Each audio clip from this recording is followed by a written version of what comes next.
Have you ever looked around and wondered why some people seem to rise effortlessly while others, maybe smarter or kinder, get left behind? Why the loudest voices are often the most rewarded, and the quiet, thoughtful ones fade into the background? This video is about success quotes or feel-good motivation. It's about the hidden systems, the ones that decide who wins and who gets forgotten. Well, look at how people's minds really work, why social hierarchies form even in equal spaces, and the subtle power you already have but probably never noticed. By the end of this video, you'll understand not just how society rewards people but how you can bend those rules to your advantage without losing who you are. So grab a drink, sit back, and let's start by asking one simple question: who does the world truly reward and why? The truth is, the world doesn't reward goodness. It rewards visibility. You don't get paid for being smart. You get paid for appearing smart. You don't gain respect for being kind, you gain it for being seen while being kind. It sounds cynical, but look around. The people who rise fastest aren't always the ones who deserve it, they're the ones who learn it how to signal value. From school to work to social media, life quietly teaches us one hidden rule: the spotlight decides who matters. Most of us grow up believing effort equals outcome. But the truth is, effort is invisible, perceptionist, and perception is what runs the world. Think about your own experience. Have you ever seen someone less qualified get the promotion? Or someone with louder opinions win the argument, even when you knew they were wrong? That's not luck, it's a reflection of how the human mind works. We're wired to equate confidence with competence. A person who speaks first and with certainty instantly feels more credible, even if they're completely wrong. It's not logic, it's instinct. Our brains take shortcuts, and one of the biggest is called the halo effect. When someone looks powerful, sounds powerful, or seems in control, we assume they are powerful. We assign them authority. That's why charisma often beats skill, and why the quiet genius rarely leads the room. The system isn't evil, it's just blind. It rewards signals because signals are easy to measure. Grades, likes, titles, trophies are their shortcuts for value. And we all start chasing those shortcuts until we forget the real thing they were supposed to represent. Hard work matters. But if nobody sees your hard work, it doesn't exist in the marketplace of perception. The corporate world proves this daily. Two employees do the same job, one talks about their results, the other doesn't. Guess who gets promoted? The same happens online. A mediocre creator who understands visibility can outgrow a brilliant one who hides in silence. We say we value authenticity, but attention is the real currency. And attention doesn't flow to the best, it flows to the bold. That might sound depressing, but here's where it gets interesting. Once you understand that perception drives reward, you can stop waiting to be noticed. You can design perception, not fake it, outshape it. The difference is intention. You can communicate your ideas clearly, speak with calm authority, and create presence without arrogance. That's not manipulation, it's clarity.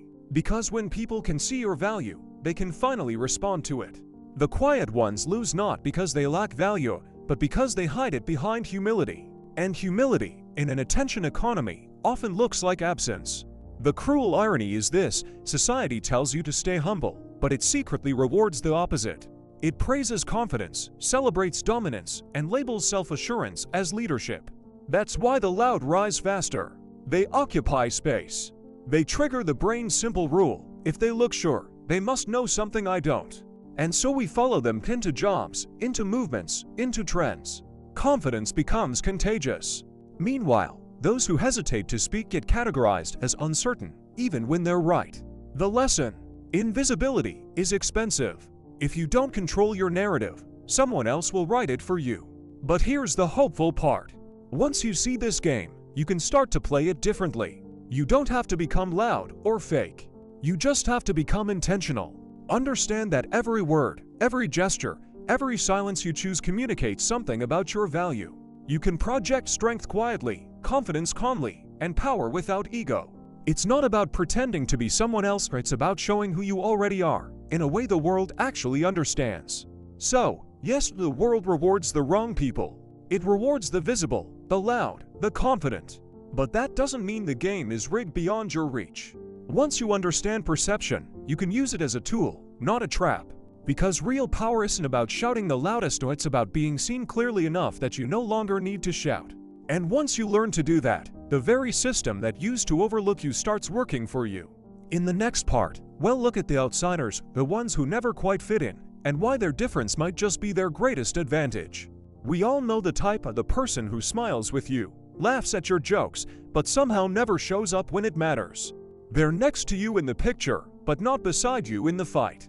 It's an old social trick. People perform friendship the same way actors perform roles. The lines sound real, the gestures look sincere, but the script is written to benefit them and not you. That's what we mean when we say more like Janice than her friends. Someone who appears loyal because it serves their status, their story, or their security. Here's the uncomfortable truth. Not everyone who calls you friend is invested in your life. Some people are invested in the version of you that raises their status. They want the association more than the relationship. So how do you tell the difference between a real ally and a flattering shadow? Start with motives. Real friends accept cost. They tolerate inconvenience. Fake friends keep ledger books in their heads of tallying what you give them and what you return. You can spot them in small ways. They compliment you loudly when others are listening. They disappear when no one is watching. They cheer your highlight reel but avoid the hard edits. Psychologists call this instrumental sociality, relationships used primarily as tools. It's practical, often unconscious, and surprisingly common. People behave as if relationships are investments, and they act to minimize risk and maximize ROI. That doesn't make them monsters. It makes them human. We've all guarded ourselves, we've all prioritized. But the problem starts when pattern becomes policy. When a person only engages to extract advantage, they erode trust slowly and invisibly. The real cost here isn't drama, it's opportunity. Because a fake friend's betrayal rarely arrives as a betrayal at all, but arrives as absence, as silence, as an unavailable shoulder at the one time you needed one.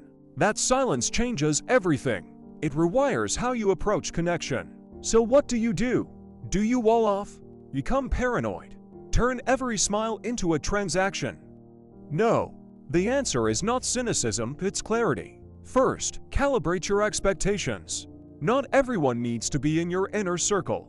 Some people are colleagues, some are acquaintances, some are situational allies. Treat them accordingly. Don't force intimacy where there is performance. Second, test commitment with low-risk requests. Real friends will accept small inconvenience, superficial ones will find an excuse. Over time, these small reactions reveal patterns. Third, protect your narrative. People who use relationships for optics will try to shape the story you tell about yourself, often to their own advantage. Controlling your narrative means speaking for yourself, setting boundaries, and refusing to be a prop in someone else's play. Fourth, reward reciprocity. Invest in those who invest back. The social world is a network, and networks thrive when exchanges are mutual. Not everything must be transactional, but a healthy relationship will have reciprocal motion over months and years. Finally, remember the most important rule: your value is not proven by others' loyalty. The presence of a fake friend doesn't cancel your worth, it just clarifies who deserves your time. Let's be honest, this is uncomfortable because it asks you to be selective. Selectivity sounds cold, but it's actually protective. It preserves your energy for people who build, not drain. There's a second layer to this: power dynamics. A lot of so-called friends are attracted not to you, but to the power or identity you represent. They stay as long as it's convenient, and they leave when the balance shifts. Spotting this pattern early saves you from becoming an accidental patron of someone else's career. And here's a paradox worth noting: sometimes the strongest allies are the ones who seem like outsiders. The person who never fit in with the popular crowd may have nothing to gain by ingratiating themselves and everything to gain by being loyal. Outsiders can be the truest allies because their incentives don't hinge on your spotlight. So reframe your circle: fewer performative faces, more steady presences. Curate relationships like you curate work, not with cold calculation, but with intention. Choose depth over density. Choose presence over appearance. When you start doing that, two things happen. 1. Your emotional bandwidth improves. 2. Your opportunities align with people who actually support you. You stop wasting energy on rehearsed applause and start building durable alliances. That doesn't mean you'll never be disappointed. It means you'll be disappointed less often than by people you actually trusted. In the next chapter, we'll confront a harder choice: can you trade happiness for power or power for happiness? Because sometimes the friends who stick around want you to change, and that's where the real test begins. Every person at some point faces a moment of tension, a quiet, invisible fork in the road. One path leads to happiness, the other leads to power. Most people say they want both, but in reality, the two rarely coexist. Happiness requires acceptance. Power requires control. Happiness asks you to surrender to the present. Power demands you reshape it. You can't chase both at once without tearing yourself apart. Because every act of control risks breaking peace, and every act of peace surrenders control. The reason this choice matters is because the world quietly rewards power, even when it pretends to celebrate happiness. Think about it. Be kind. Be humble. Be content. Those are beautiful messages. But they're also convenient for the people who already hold the power. A content population doesn't challenge the system. A humble employee doesn't ask for a raise. A kind competitor doesn't disrupt the hierarchy. Society tells you to chase happiness while it quietly builds structures that reward dominance. And yet, real fulfillment doesn't come from control, it comes from meaning. Meaning is the bridge between happiness and power. Power without meaning becomes corruption. Happiness without meaning becomes complacency. So what does meaning look like in practice? It looks like purpose or reason bigger than comfort, a drive deeper than ego. Meaning transforms ambition into direction. It turns the hunger for control into the hunger for impact. People who understand this balance are rare. They don't chase titles, they chase influence that matters. They don't chase applause, they chase alignment between what they do and why they do it. But here's the paradox. Meaning doesn't remove struggle. It gives struggle a reason. You will still sacrifice, still grind, still lose. But instead of losing for nothing, you'll lose for something that counts. That's the difference between pain and progress. Let's break this down. The pursuit of power feels rewarding because it gives you control over uncertainty. It makes you believe you're safe from chaos. But control is a mirage. The more you grasp it, the more it slips away. The pursuit of happiness feels comforting because it reduces anxiety. It tells you it's okay to stop. But stopping too early means you stop growing. Both paths can betray you if you follow them blindly. Happiness without ambition turns into stagnation. Power without empathy turns into tyranny. The solution isn't choosing one over the other. It's learning when to switch. There are seasons for building and seasons for being. Power is for creating the world you want. Happiness is for living in it. The problem is, most people never stop to notice what season they're in. They chase happiness when it's time to build, and they chase control when it's time to rest. That confusion destroys balance and makes them miserable. Think of it like the ocean. The tide rises and falls for a reason. If you try to hold the tide in place, you drown. Power is not evil. Happiness is not weak. They're forces, useful when timed, dangerous when forced. Here's the part most people miss. You can be powerful and happy, just not in the same moment. You have to earn the right to relax.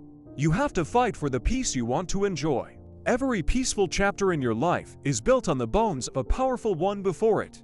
Every mountain view exists because someone climbed. That's the natural rhythm of growth. First control, then surrender, first push, then breathe. If you stay in control mode forever, you burn out. If you stay in surrender mode forever, you fade out. So ask yourself, what season are you in right now? Are you building or are you being? Because knowing the answer changes everything. And don't let anyone guilt you for either one. There's nothing wrong with wanting power. The wrong part is forgetting why you want it. Do you want it to dominate or to create? To control or to protect? To impress or to empower? Your motive defines whether your power heals or harms. Likewise, happiness isn't just peace, it's alignment. It's when your inner world matches the outer one you've built. That's why people who chase fake happiness, a quick comfort, endless dopamine, and never feel fulfilled. They're trying to live in a world they haven't earned. Real happiness feels different. It's calm, not loud. Steady, not manic. It's the reward for building something true. Power gets you what you want. Happiness reminds you why you wanted it. Together, they create purpose, the one thing the world can't hand you and can't take away once you find it. So if you ever feel torn between chasing success or choosing peace, remember, both are chapters in the same story. You just have to know which page you're on. Because the people who master that balance don't just survive the system, they transcend it. In the next part, we'll explore something deeper, how people's minds actually work and why understanding that psychology can make you more powerful and more peaceful at the same time. Every group of people, no matter how equal it tries to be, it will, sooner or later, create a hierarchy. It doesn't matter if it's a high school, a company, a friendship circle, or even a protest movement. Humans naturally organize themselves into layers of influence. It's built into our psychology, not because we're evil or power-hungry, but because we crave stability and order. The problem? We pretend it doesn't exist. In schools, they call it popularity. In offices, it's called leadership potential. In politics, it's public support. But all of these are the same structure: one person at the top, a few close allies, and everyone else trying to climb. Now, here's the uncomfortable truth. Social hierarchies don't always reward competence or kindness. They reward visibility and confidence that looks effortless.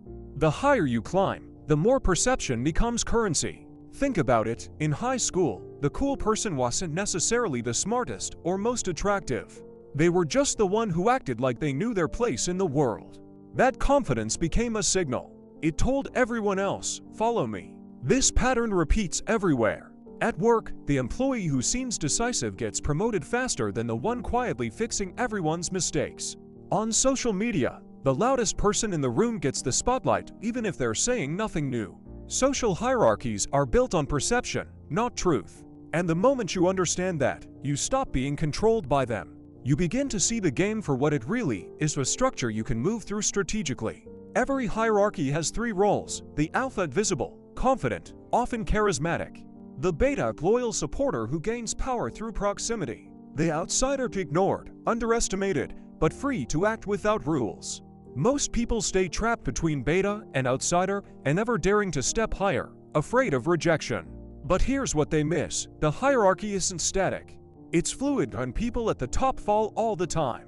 Because hierarchies depend on attention, and attention fades. Regina George was powerful because everyone watched her. The second they looked away, her kingdom disappeared. The same thing happens in life. Influence dies the moment people stop paying attention. Which means your real power isn't in chasing approval, it's in shifting focus. When you stop reacting, when you build something others want to be part of, the structure changes around you.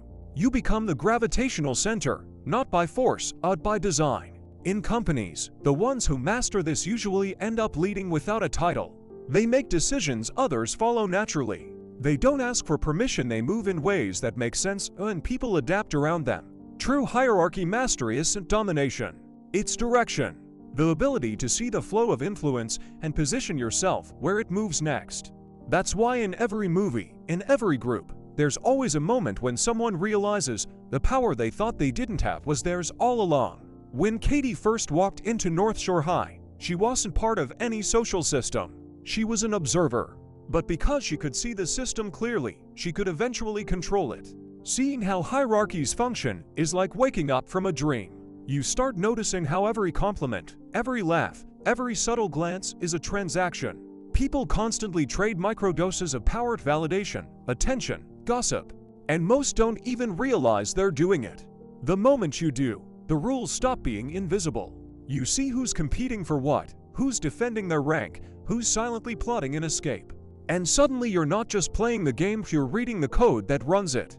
That's the foundation of social power, not louder words or better clothes, but clarity, the ability to see what others can't. Once you see it, you can't unsee it.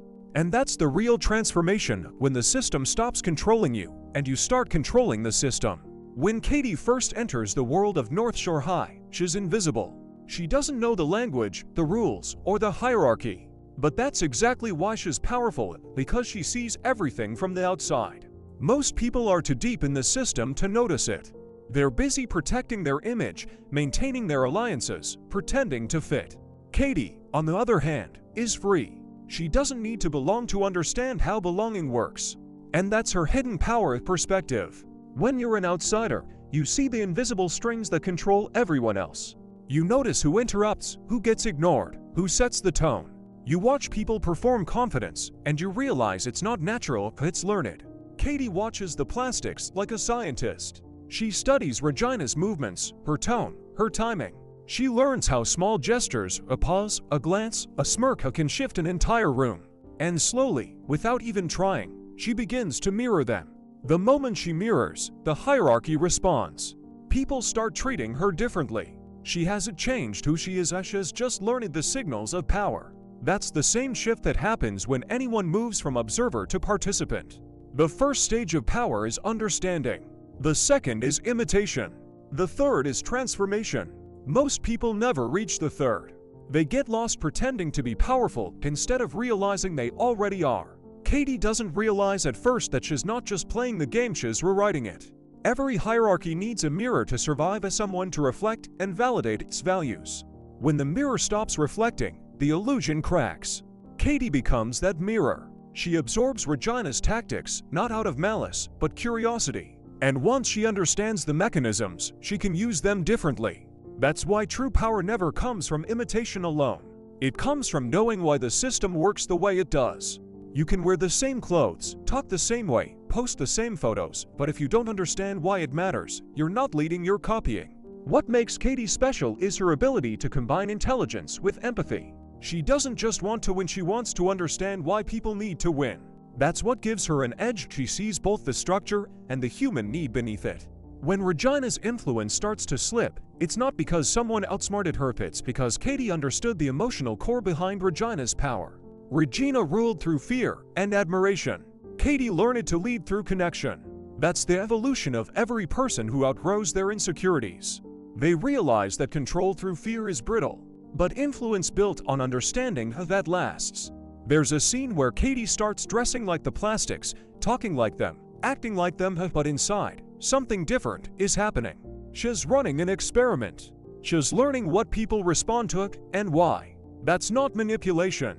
That's awareness. And awareness, when used with integrity, becomes power. Because real power isn't about dominating others. It's about becoming so self-aware that others can't manipulate you.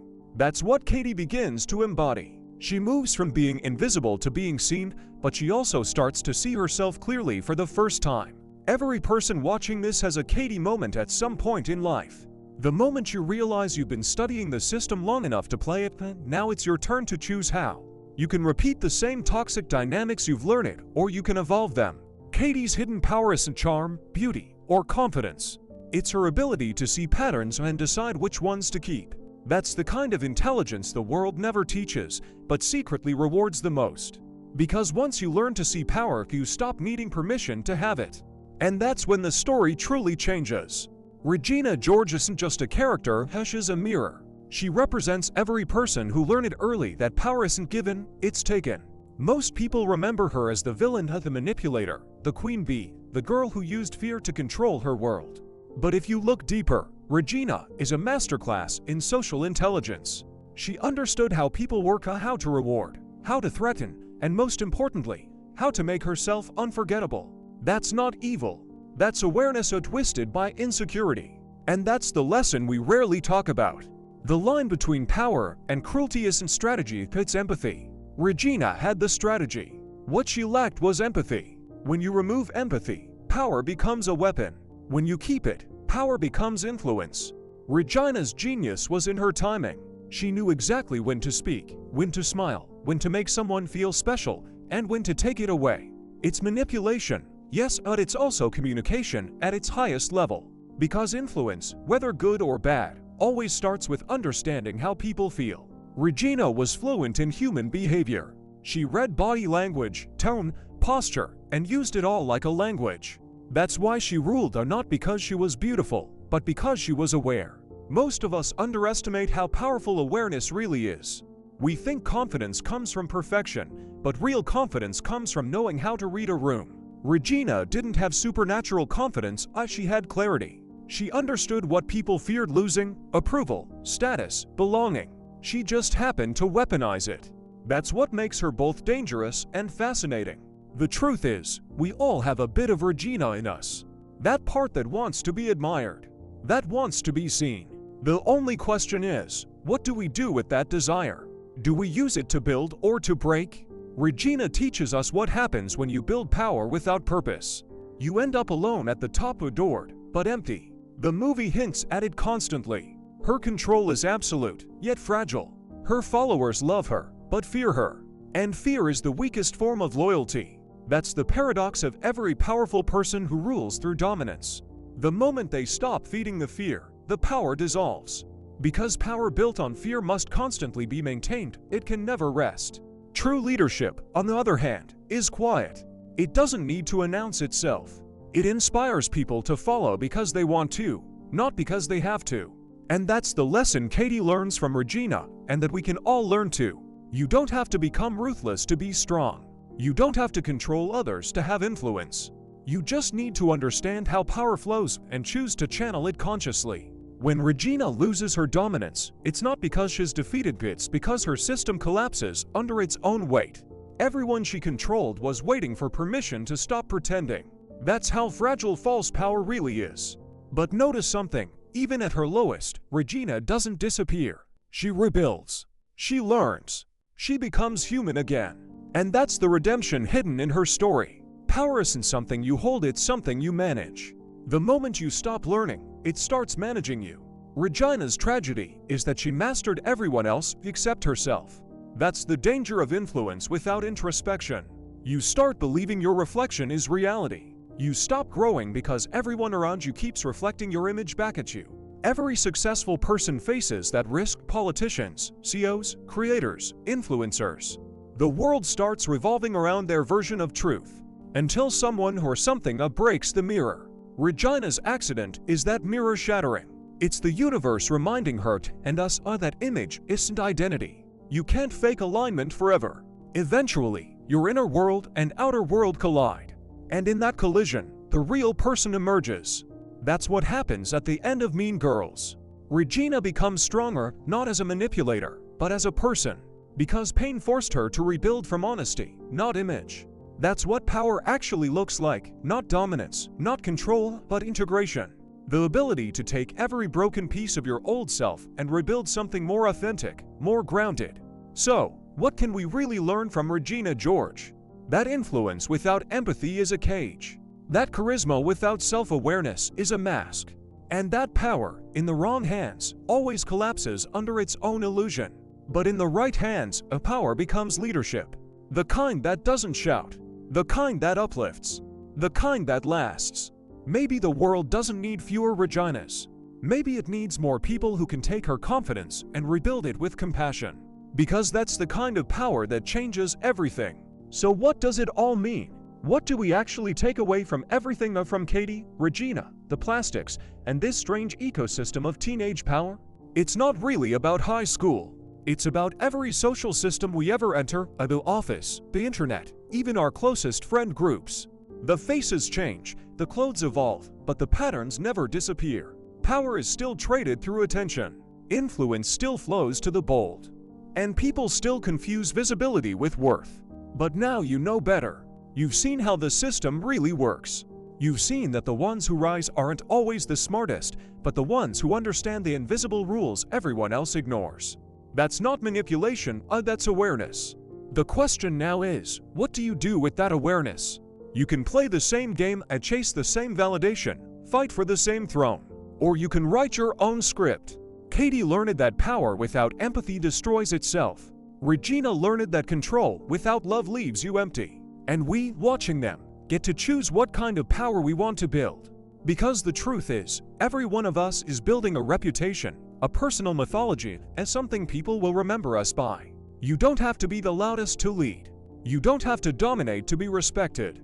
All you need is to understand people and to understand yourself even better. Every time you enter a room, a conversation, a space, you influence it.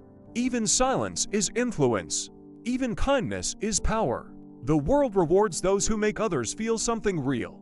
That's the secret the movies never tell you. It's not about being the main character, it's about being authentic enough that people want to follow your story. So when you walk away from this video, remember this: you already have power. You've always had it. The only difference now is that you know how to use it. But before we end, there's one more thing. Most people spend their lives trying to be liked.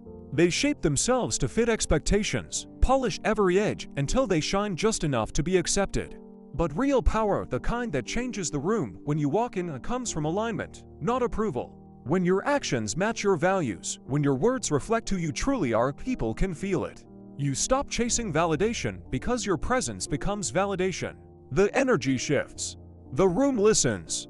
Not because you forced it to, but because authenticity has gravity. It pulls people in. It reminds them of what's real. And that's the paradox of influence. You gain it the moment you stop trying to have it. Maybe that's the real lesson of Mean Girls, not how to win the social game, but how to outgrow it. Because when you stop fighting for a place in the hierarchy, you finally see how much space there's been all along. The space to lead differently, to connect deeply, to create something meaningful. And if this video leaves you with one message, let it be this: don't chase crowns. Build bridges. Don't compete for attention. Earn trust. The world doesn't need another Regina, it needs more Katies who know their worth and still choose to use it kindly. That's how everything changes. Not through control, not through status, but through awareness, empathy, and courage. So take that with you. Wherever you go next, to school, work, friendships, your next big dream, remember, you already understand how the system works. Now you get to decide what kind of person you'll be inside it. And that choice, that's the most powerful thing in the world. You know, movies end when the music swells and the characters smile, but real life doesn't fade to black. It keeps testing you. Every day, every choice, every conversation, it quietly asks, did you really learn the lesson? The truth is, the Mean Girls dynamic never disappears. It just gets older, dresses differently, and learns to hide behind professionalism. You'll see it at work in the meeting where someone takes credit for your idea. You'll see it online in the comment that drips with passive aggression, or the post designed to make everyone else feel smaller. You'll even see it in friendships, or the subtle comparisons, the quiet jealousy, the competition no one admits to. That's the real-world version of the plastics, people who still think that control equals respect. But here's your advantage: you've already studied the blueprint. You know how the social currency moves. You know what insecurity looks like when it wears confidence as armor. You can read it instantly: the tone, the pause, the glance. That's power. Not dominance, but emotional intelligence. The ability to see through the performance without losing your own calm. You start realizing that the real skill in adult life isn't winning arguments, it's managing energy. Every time you react, you spend energy. Every time you choose silence, you conserve it. Power is never about the loudest voice, it's about who stays centered when everyone else loses balance. That's what Katie didn't know in the beginning, and what Regina never learned at all. When you can walk away from chaos without needing to prove anything, that's when you've mastered the system. Because people who need control fear uncertainty, but people who understand influence create clarity. Think about it. Every leader you've ever admired had one thing in common: not dominance, not perfection, but calm presence. That presence tells others, I don't need to fight for my place. I already know who I am. And that's magnetic. The world is full of noise, opinions, trends, narratives, but the quiet confidence of someone who truly knows themselves cuts through it all. So, when the world tests you, when you're faced with unfairness, criticism, or envy, don't fight the old way. Don't match chaos with chaos. Don't meet insecurity with ego. Pause. Observe. Choose your response consciously. That's real-world power, a kind that doesn't fade when the credits roll. And here's the paradox: the more grounded you become, the less you'll need external validation, and the more validation you will naturally receive. Because energy is contagious. Calm inspires trust. Confidence invites loyalty. You won't need to shout your worth, people will feel it. And if you ever start doubting yourself, remember that every system, from high school cliques to global politics, runs on the same human software: emotion, perception, and belief. When you master those, when you understand what people really need beneath the surface, you'll stop chasing approval and start shaping environments.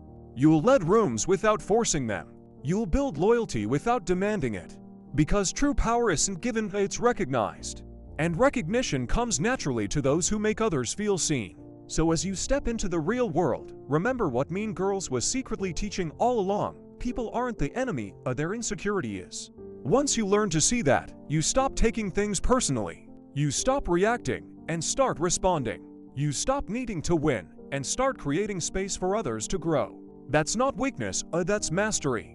The final test isn't whether you can outsmart others. It's whether you can outgrow the need to.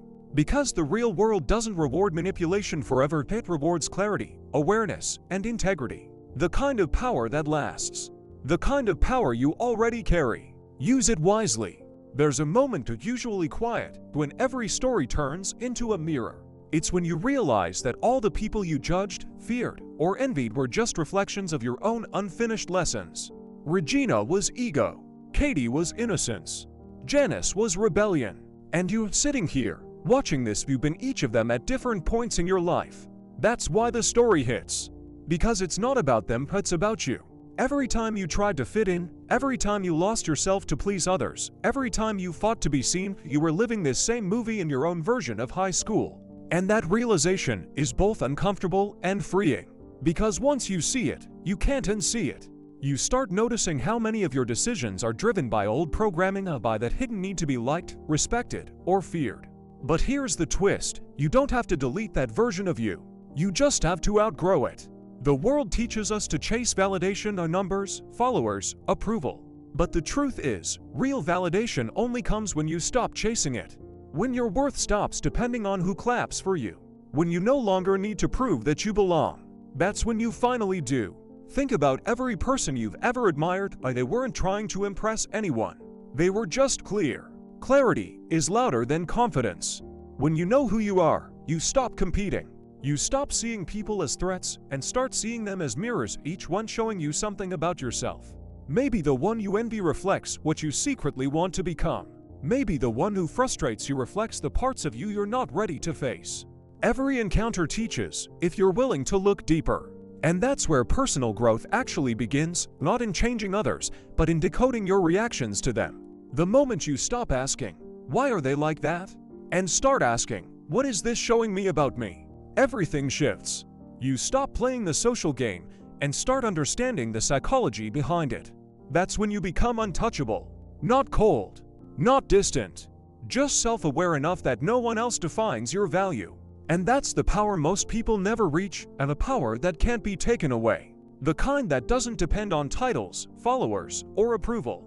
The kind that radiates silently and changes every room you walk into.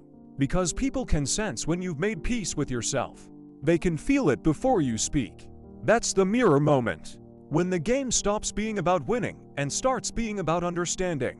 When you stop chasing crowns and start building character. When you stop needing validation and start giving it. And in that shift, you become something the world truly rewards, not famous, not feared, but free. The kind of freedom that lets you walk through any room, any system, any hierarchy, without ever losing yourself again. That's not just growth, that's evolution. And if you've made it this far, you already know, the real lesson of Mean Girls was never about being popular. It was about learning who you become when popularity no longer matters. So look in the mirror one more time, not to fix yourself, but to finally recognize the person you've been becoming all along. That's the real ending. And it's only the beginning.